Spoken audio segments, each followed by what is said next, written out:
maxamed bal waxaad ka warantaa waxyaabihii ka soo cusboonaaday doorashooyinka Somaliland. Said aad iyo aad baad mahadsan tahay. Somaliland oo guud ahaanba dadka shacbiga Somaliland ay sugayaan in ay helaan natiijadii ka soo baxday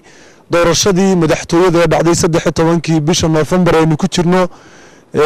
ayaa guud ahaanba dadku dhagtaagayaan. Somaliland beesha caalamka iyo wadamada jaarka iyo guud ahaanba Soomaalida dunida oo dhan ku dhaqan waxay sugaysaa natiijadii rasmiga ahayd ee ka soo baxday dadkii codkooda ka dhiibtay doorashadii Somaliland. sidaas oo ay tahay guddiga doorashooyinka qaranku waxay si rasmi ah ugu dhawaaqi doonaan sida ay noo sheegeen saraakiisha guddiga doorashooyinka qaranku berrito subaxnimadka in ay ku dhawaaqi doonaan natiijada kala dambaysta ee ka soo baxday doorashada Somaliland.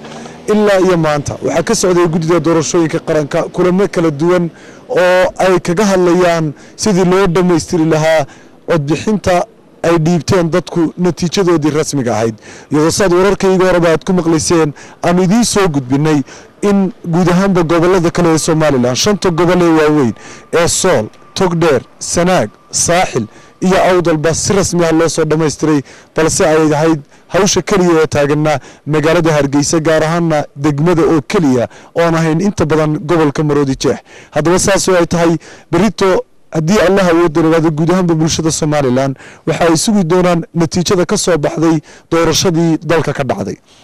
gudoomiyaha xisbiga mucaaradka ee wadani isla markaasina ahaa musharaxii la tartamay labada musharax ee kale ee injineer Faysal Cali Waraabe iyo Mudane Muuse Biixi Cabdi oo ku tartamay doorashadii madaxtooyada Somaliland waxa uu goor dhaweyd oo warbaahinta la hadlay uu sheegay saacad ka hor meelahaas in natiijadii ka soo baxday doorashada uu u marayo hab sharciya aan waafaqsanayna natiijada ay ku dhawaaqi doonaan guddiga doorashooyinka qaranku.